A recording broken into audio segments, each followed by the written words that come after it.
before we start learning psychology in college, we need to ask ourselves, what is consciousness? Because without it, what are we? So in 1998, two researchers, Christoph Koch, a neuroscientist, and David Chalmers, a philosopher, they made a bet that within the next 25 years, that is by last year, June 2023, science would or would not be able to pinpoint the exact neural signature of consciousness. Manje, we will be able to scientifically demonstrate the existence of specific brain cells or their activity that make you and me, well, you and me. Now, Chalmers, the philosopher who's famous for calling consciousness the hard problem, wasn't so sure. So, the hard problem refers to the challenge of explaining how physical processes in the brain give rise to our subjective experience or the way we experience the world.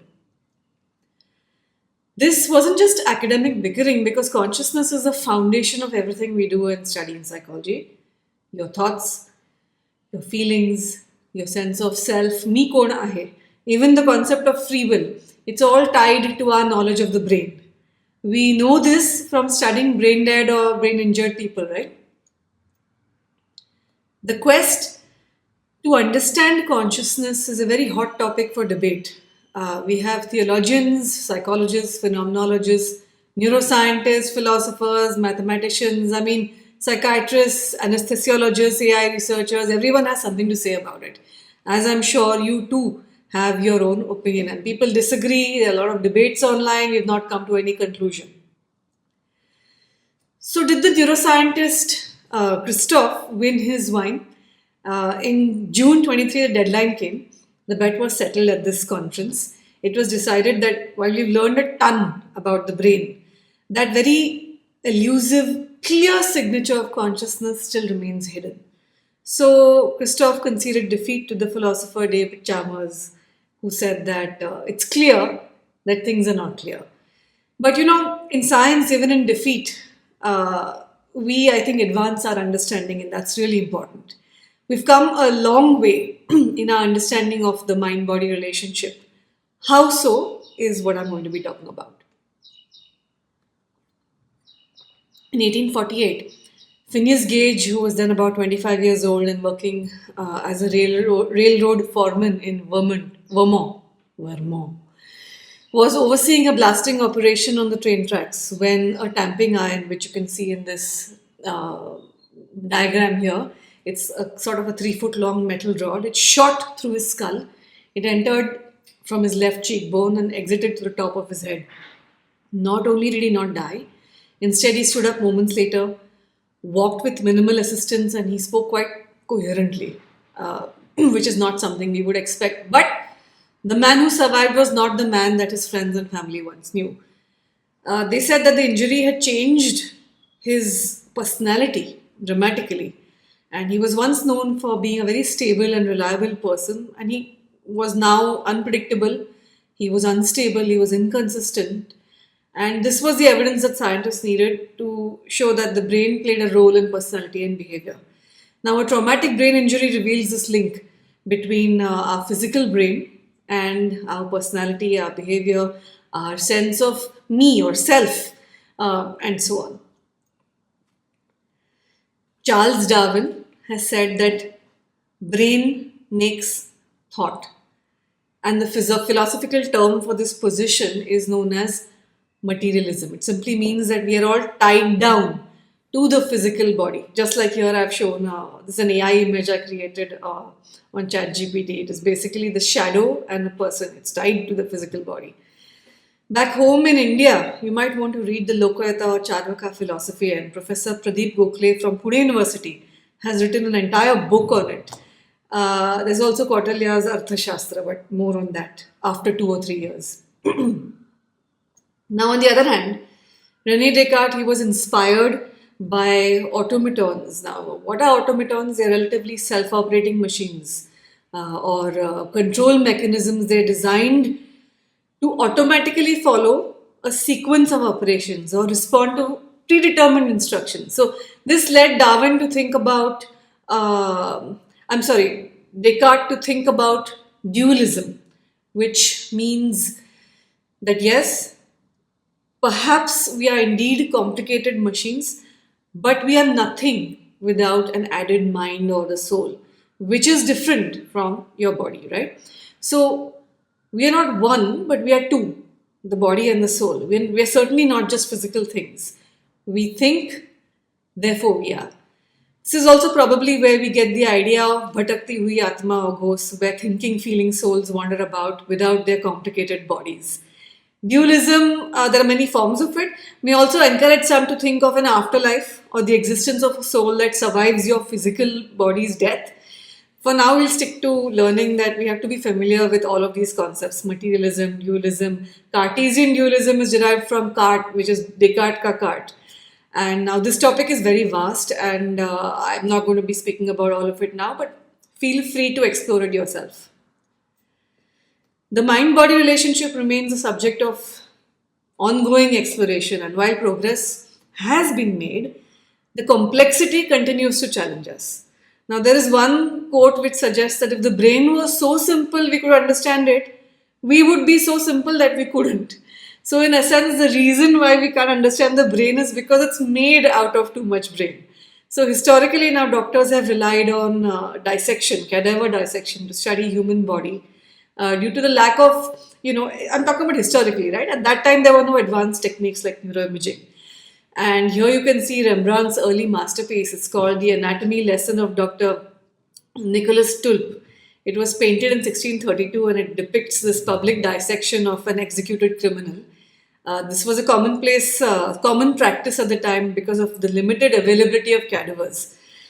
Why? Because the scarcity was due to societal beliefs that donating your body to science, it hindered your path to heaven. So such beliefs, you can read about it, fueled this body snatcher phenomena, which particularly targeted marginalized communities because people used to steal bodies from those graves. Now, today, donating your body, of course, is recognized as a crucial contribution to advancing science or medical knowledge. It's worth noting that in this era, during Rembrandt, women were excluded from the surgical profession, and there were historical inequalities that persisted in our field. All of these perspectives are worth reading about once you have a more advanced knowledge of psychology. And in this drawing or painting, I think most of the people there paid a certain amount of money to be in that painting. So there's many things that are interesting about this art. As a light-hearted aside, if you're a fan of Asterix and Obelix, now Goscinny and Uderzo appreciated this Rembrandt, and they showed her fish dissection scene similar to that painting in Asterix and the Soothsayer. What I want to highlight is that, this is appreciated across mediums and cultures. So I think the very rich history of Eastern and Indian philosophies on the mind and body, it merits more scientific exploration. But for today, let's just look at some fundamental aspects of the brain. Now, here is a slice of the brain. It's one that I have wanted to buy for years, but it's too expensive for me. The artist is Greg Dunn, who's a neuroscientist turned artist, and he creates these very mesmerizing micro etchings of the brain using reflective gold leaf. Now, this particular work has captured the intricate patterns of neurons and their connection, and I think it's just gorgeous. You can spend a year learning about neuroanatomy, chemistry, physiology, even if you want to just be a psychotherapist, because it will help you from spreading misinformation. Now, a few things that I find interesting is that your brain is about 1.5 kilos, maybe slightly less, or 3 pounds, and it's only 1/50th of your body weight, but it consumes almost 20% of your body's total energy expenditure. Worth noting if you have your exams and you think of going on a diet. Now, there is a higher energy consumption during complex cognitive tasks, which is why I guess my son ate so much before his exams. The brain is 60% fat.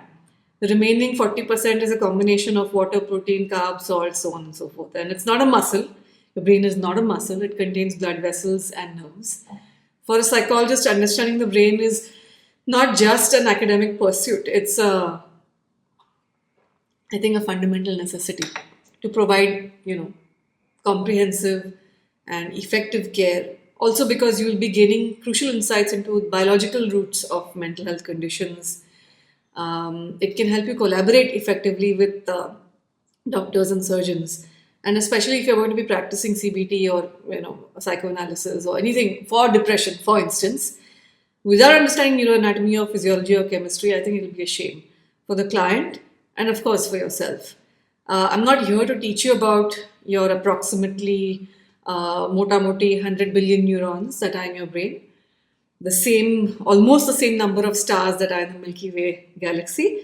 But it's worth noting that they are sort of fundamental Lego building blocks of your nervous system, and they are specialized cells which are responsible for transmitting information throughout your body in the form of electrical and chemical signals. And you have to remember that the human brain can store almost 2.5 petabytes of information, which is equivalent to almost, as rumor has it, 3 million hours of TV shows. Now, as you learn more and more about the brain, you'll also learn that your brain continues to develop and change throughout your life, thanks to a process called as neuroplasticity. You might want to also read a little bit about Genesis. Moving on, in the 19th century, scientists knew that the brain was made up of cells, but they couldn't see them clearly. So it's like looking at a satellite image of the Earth completely zoomed out. So you know that there are smaller cities and smaller streets and cars, but you can't tell them apart. You can't tell the people apart. So this Italian Camillo Golgi developed a groundbreaking technique called as the black reaction method, which kind of revolutionized neuroscience by enabling the visualization of individual neurons and glial cells. Now, for the first time, scientists could see things more zoomed in. This discovery was a real game changer. And you have the Spanish Santiago Ramon y Cajal. Now, again, excuse my pronunciations, okay? I still don't know how to pronounce most of these foreign names. But anyway, so this Cajal, he adopted and expanded on Golgi's method, and he further advanced the understanding of our nervous system. Here he is. He loved taking selfies, and he was awarded the Nobel Prize in 1906 for his work on the structure of neurons. He studied their birth, their growth, their decline, their death, documented this. Now, whereas it was Golgi who invented this black reaction technique, it was Cajal who truly unlocked its power, and he kind of transformed our understanding of the brain. Now, what I like to know is that his father did not want him to be an artist. He wanted to be an artist. His father was a physician, and so he wanted his son to be a physician. And he enlisted his son to teach anatomy in the local medical school. What happened was that his son became a histologist, which is the microscopic study of body tissues. As a histologist, he also pursued art in his scientific work. So I love that combination. He worked 15 hours a day and in a single year published 14 scientific articles on the nervous system.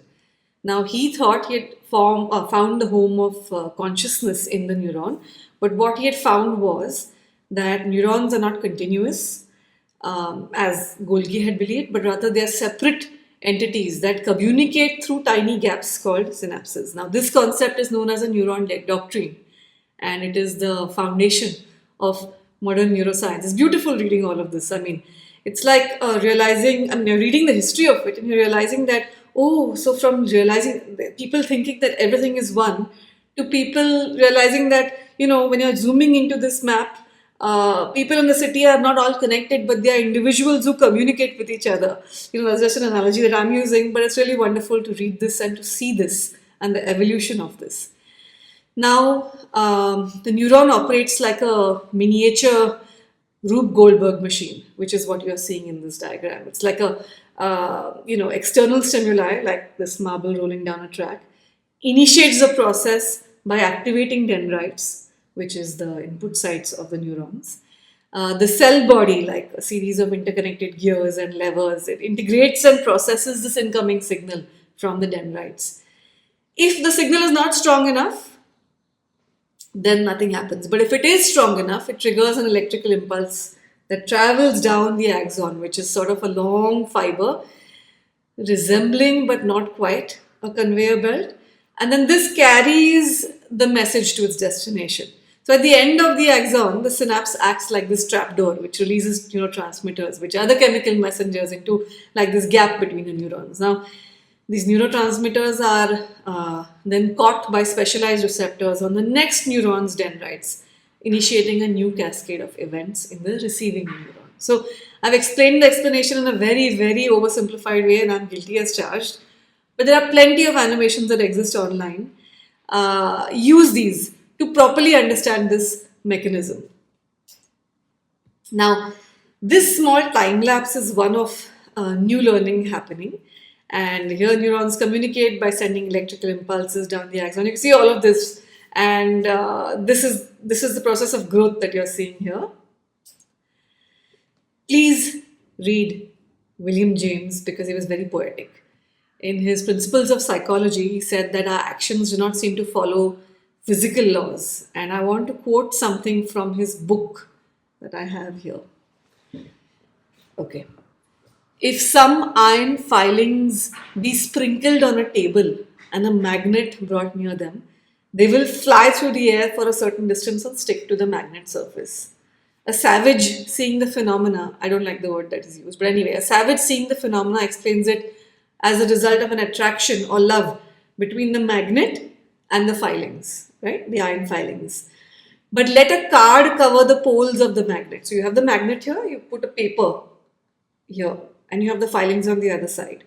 And what he says is that the filings will press forever against the surface of the paper without it ever occurring to these iron filings to pass around the paper, pass around the sides of the paper and come into more direct contact with the object of their love. Now, if now we pass from such actions as these to those of living things, we notice a striking difference. Romeo wants Juliet, just like the filings want the magnet, and if no obstacle intervenes, he moves towards her by a straight line. But Romeo and Juliet, if a wall be built between them, they do not remain idiotically pressing their faces against the opposite sides of the wall, right? Like this magnet and the filings with the paper in between. So Romeo finds a circuitous way by scaling the wall or otherwise to touch Juliet's lips directly. With the filings, the path is fixed. Whether it reaches the end depends on accidents. With the lover, it is the end which is fixed. The path is modified indefinitely. So, such contrasts between living and inanimate performances end by leading men to deny that in the physical world, final purposes exist at all. So, when you read William James, you read these kind of things. Of course, I mean, this is historical, right? You're reading this in a historical context. Moving on. Before this man, that is, before Franz Joseph Gall entered the scene, the brain was seen as a single unified organ, much like a monolithic structure. Now, in a monolithic structure, there are no parts. So the brain was also seen with the functions of the brain not clearly localized to any specific region. What Francis Gall proposed was then considered a radical idea that different mental faculties were localized in specific regions of the brain. So he believed that the size and shape of these regions reflected in the skull's contours could reveal a person's personality, traits, abilities, and so on. While his specific claims about reading character from these skull bumps were ultimately, of course, as we know, discredited, his fundamental idea of this functional localization in the brain was at the time very groundbreaking. There were many problems with phrenology, which is what the science was called. It was a science then. Now, skull measurements were misinterpreted to support claims of racial superiority or racial inferiority. It caused significant harm to, as usual, marginalized groups, including its incorrect application to, let's say, predict criminal behavior or profile people or criminals. Women, for instance, were often said to have their skull shape that indicated lower intellectual capabilities compared to men. Now, this sort of historical misuse of scientific theory, it serves us as a cautionary tale and reminds us to approach all new ideas with critical thinking. See, critical thinking is so important. And to always consider the potential for, unintended consequences of what you do. Look at the atom bomb. Anyway, my final point today underscores the necessity of studying the political abuse of psychiatry for these aspiring psychologists. Now, as you all know, that until 1973, the DSM, which is a Diagnostic Statistical Manual of Mental Disorders, and the ICD which is the International Classification of Diseases, classified homosexuality as a mental illness. Or if you consider actions of figures like, you're going to want to know this, Emil Kraepelin, who held racist views regarding mental illness, or Francis Galton, yes, who was also racist, Joseph Mengele, Victor Brack, and Ernst Rudin. These guys that we already know were involved in the racial hygiene movement, but not many speak about Emil Kraepelin or Francis Galton. You have, Edgar Hoover, who was the FBI director who weaponized psychiatry. By the way, Kraepelin's belief was that white Europeans were superior to, other races like black and brown, and these inferior races were predisposed to mental illnesses. This kind of illustrates the dangers of bias in our field. And don't ever think not me, because I'm sure you do the same. And when you know that we are all, it's all possible for us to be biased, and in fact we probably are, and we have to constantly be aware of that bias, then you might walk the path of making the right ethical or moral choice given your choices. They don't tell you about all of this in school. You have to do the reading yourself to get the whole picture. I think as recently as the last decade, APA psychologists Bruce Jessen and James Mitchell faced repercussions for their involvement in developing the CIA's enhanced interrogation techniques. This was widely condemned as torture, as you all know. There's more of this once you start reading about it and get into that rabbit hole. Now, today, you shouldn't be ignorant. Social media platforms like Facebook, Instagram, Twitter, YouTube, even Telegram are increasingly weaponized under the guise of what is called as psychological operations or informational warfare. And these are terms used for publications. I mean literary publications, if you want to read about them. And manipulation of information is also manipulation of perception, right? This is what highlights the ongoing potential for psychology to be used in ways that exploits societies. As future psychologists, I think it is our ethical responsibility to resist such abuses and avoid imposing your personal biases on your practice. So I encourage you to spend considerable time every week reflecting on your professional ethics. I get asked a lot which psychologists I read. And I would like to say Noam Chomsky, Naomi Oreskes, I've given the name there, Robert J. Lifton, and others with a very deep concern for truth and accountability in the face of power. My book review has a book called Mind Fixers by Anne Harrington. For beginners, I encourage you to read this as a very basic starting point. My next talk is going to be an introduction to Sigmund Freud.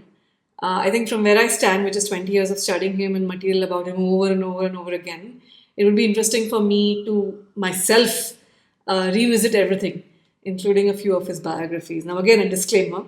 This whole talk is just my own learning of Western psychology and philosophy. For my talks on Eastern perspectives, you're going to have to wait for another 2, 3, or maybe 10 years. I don't know. Have a look at the links below to study from.